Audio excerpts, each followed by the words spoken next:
Ya, kita lanjutkan pembahasan kita mengenai bagaimana cara menjaga kesehatan pada masa kehamilan, bersalin, nifas, dan bayi baru lahir pada era COVID-19 ini. Nanti tentu saya akan bagi beberapa session.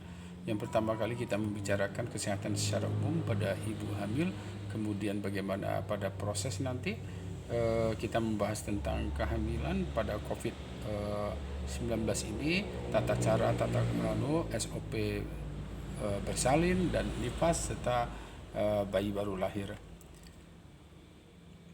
Pada kesempatan ini tentu saya eh, tidak banyak menyampaikan lebih berpanjang lebar tentang bagaimana COVID-19 tersebut. Yang jelas ini merupakan satu bencana nasional dan tentu akan mempengaruhi beberapa semua multiplier efek. Efeknya banyak pada sosial, budaya, kemudian pada ekonomi dan ketahanan. Dan tentu berimbas juga pada bagaimana upaya kita selama ini dalam rangka menurunkan angka kematian ibu dan bayi sesuai dengan apa yang ditetapkan oleh keputusan dunia dalam Sustainable Development Goal, di mana angka kematian ibu tentu akan diharapkan turun di bawah 70 per 100 ribu, dan ini upaya kita harus lakukan. Sedangkan tentu pada era COVID ini kita banyak hambatan-hambatan, terutama dalam hal akses ibu hamil dalam pemeriksaan kehamilannya nanti. Pada kesempatan ini juga tentu kita harus melihat seberapa jauh kita melindungi pasien, kemudian masyarakat, ya. Tentu tenaga kesehatan sendiri kita harus kita lindungi. Beberapa berita tentu kita sudah pahami, kita juga tenaga kesehatan merupakan kelompok yang berisiko terkena, ya, kontak kuat, intinya begitu. Nah, nanti bagaimana juga proses antenatal care pada kehamilan. Jadi saya akan bahas dulu pada proses persalinan, internal care, kemudian postpartumnya, postnatal care-nya nanti kita akan bahas satu persatu dulu. Uh, Secara umum bagaimana kita menjaga kesehatan, tentu untuk ibu hamil semuanya masyarakat jaga kesehatan itu paling penting, menjadi kesehatan diri kita pribadi, ya, kemudian keluarga, di lingkungan masyarakat demikian juga, ya. Dan jangan lupa yang paling penting cara hidup PHBS, ya itu yang paling penting, bagaimana pola-pola hidup bersih sehat itu harus kita lakukan. Mencuci tangan dalam setiap 5 waktu, jadi 5 moment, ya. Kalau untuk orang awam saya akan berikan bagaimana ketika mencuci, kita harus mencuci tangan ketika kita ingin menyentuh sesuatu, ya, atau ketika kita bersentuhan telapak tangan kita, ya, dengan sesuatu, atau kita ingin memegang atau dipegang, ya, tidak dan ini penting sekali ketika mau tidur, bangun tidur, tentu kita harus mencuci tangan kita terlebih dahulu.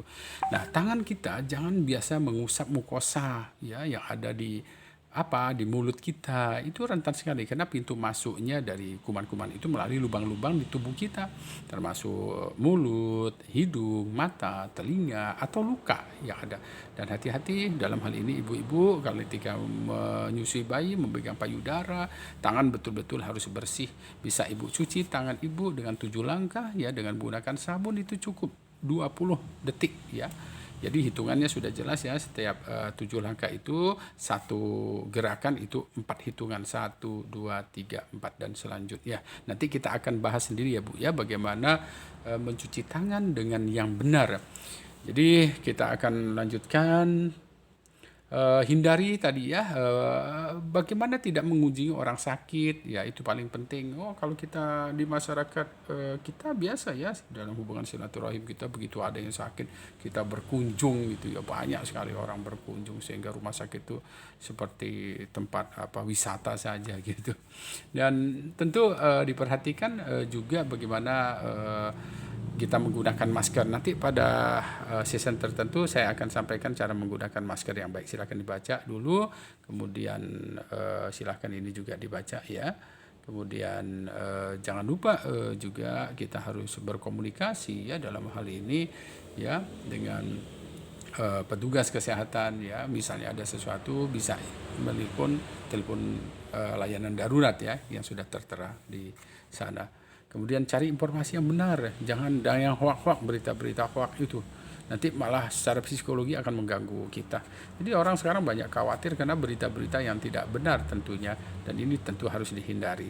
Harus cerdas kita dalam menangkap berita ya. Kemudian ini saya akan sampaikan langsung pada ibu hamil bagaimana sebetulnya tata laksana pada ibu hamil. Ibu hamil itu ada 3, kita bagi 3 periode. Periode trimester 1 itu artinya 3 bulan pertama, trimester 2 3 bulan yang kedua, trimester 3 adalah 3 bulan ketiga mendekati proses persalinan.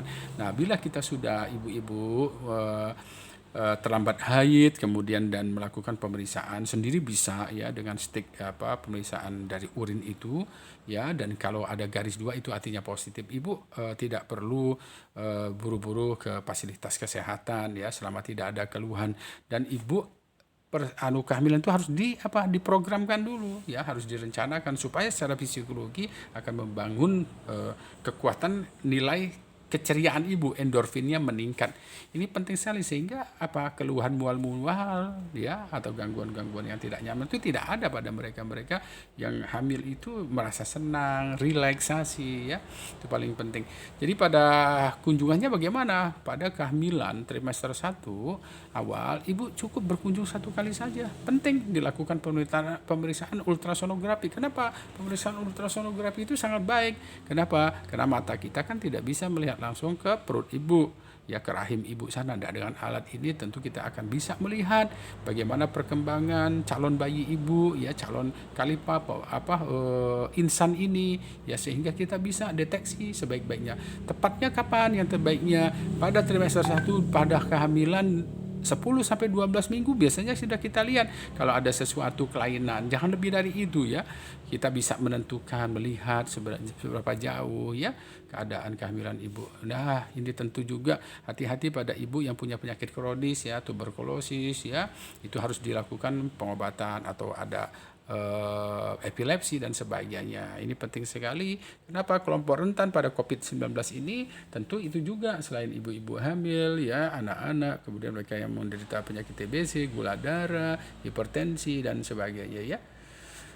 Ini tentu juga yang harus kita perhatikan ibu-ibu. Coba ibu kan punya buku KIA, dibaca ya Bu ya. Iya, mana yang ada petunjuk di situ silakan ikuti saja. Hati-hati itu ibu, kalau ada keluhan mual muntah berlebihan, perdarahan, keluar air ketuban, ya itu sudah tertera semua tanda bahaya itu. Dan jangan lupa ya, biasanya tenaga kesehatan mulai dari kader ya akan memantau pada mereka-mereka yang punya stiker di pintu dipasang itu ya, stiker P4K, jadi perencanaan, persalinan dan penanggulangan komplikasi pada kehamilan maupun persalinan nanti juga akan dilihat itu. Yang lainnya adalah kalau ibu biasanya kumpul-kumpul, hentikan dulu, jangan berkumpul-kumpul dulu pada masa COVID ini ya. Sebaiknya ibu di rumah, jaga kesehatan, ibu bisa melakukan aktivitas, membersihkan rumah, tetap saja aktivitas biasa, memasak ya, untuk masakan keluarga supaya nyaman jadinya. Jadi inilah manfaat hikmahnya sebenarnya dari COVID-19 ini, di mana kita harus stay at home, di rumah terus ya, stay at home, kecuali ada butuhan yang perlu sekali. Belanja pun sekarang bisa dengan online. Ya, di rumah ibu bisa menanam pekarangan rumah ya dengan pohon-pohon, atau melihara di desa itu biasanya di tempat saya turun kemarin beberapa di desa itu membuat lele ya, memelihara lele itu sederhana di satu ember besar, kemudian itu ada nanti di YouTube, itu ibu bisa lihat itu ya. Nah, kalau ibu membutuhkan satu komunikasi, silakan berkomunikasi dengan tenaga kesehatan melalui telepon, bisa minta ibu ya. Nah, pada kehamilan trimester 2 tidak perlu ibu kemana-mana kalau nggak disarankan dokter ya untuk melakukan evaluasi, kecuali ada keluhan. Nah, silakan ibu baca di buku KIA itu ada keluhan apa, ibu harus ke fasilitas pelayanan kesehatan. Kemudian pada trimester 3 dan wajib ini ibu sekali paling tidak pada kehamilan 8 bulan, yang sekali lagi pada kehamilan 8 bulan itu kurang lebih sekitar 34 ya, 36 minggu sekali ya. Kemudian kalau kelainan sungsang, misalnya kelainan letak itu akan mudah dimonitor sehingga bisa dilakukan pemutaran versi, namanya versi luar. Kemudian mendekati 2 minggu, 4 minggu persalinan atau ada keluhan mulai kenceng-kenceng sering, keluar lendir darah, ibu segera datang saja ya. Nah, sebaiknya persalinan pada masa ini dilakukan di fasilitas kesehatan yang memadai. Jadi sudah ada dokter spesialis kandungannya, di situ ada timnya. Kalau ibu nanti menderita sesuatu cepat ditanggulangi. Jadi kalau misalnya ibu melahirkan di satu daerah tertentu, bukan di fasilitas yang lengkap, kalau terjadi sesuatu ibu harus dirujuk, perdarahan harus dirujuk, dan ini membutuhkan transportasi, waktu yang lama, berkumpul-kumpul orang. Ini penting sekali saya kira untuk di kader-kader kesehatan juga, tenaga kesehatan atau pemerintah daerah perhatikan masalah kesehatan ibu ini ya. Kemudian tentu bagi mereka-mereka yang mempunyai kondisi tertentu ya, ibu harus lakukan itu pada kasus-kasus yang memang tekanan darah tinggi dan sebagainya, penderita asma dan sebagainya. Dan ibu sebenarnya bisa loh melakukan pemeriksaan, memahami seberapa jauh kesehatan bayi itu. Jadi cukup dengan menghitung gerakan. Ya pada waktu santai ibu ya, misalnya dalam 2 jam tidak disengaja atau sambil istirahat ibu merasakan ada gerakan ya, kalau ada 10 gerakan pada perut ibu, hentakan, jeduk, nah seperti itu menunjukkan bagi ibu sehat. Suplementasi silakan dilakukan, tetapi tentu tidak boleh berlebihan juga. Paling penting itu kalsium ya, asam folat dengan kombinasi vitamin B ya. Kemudian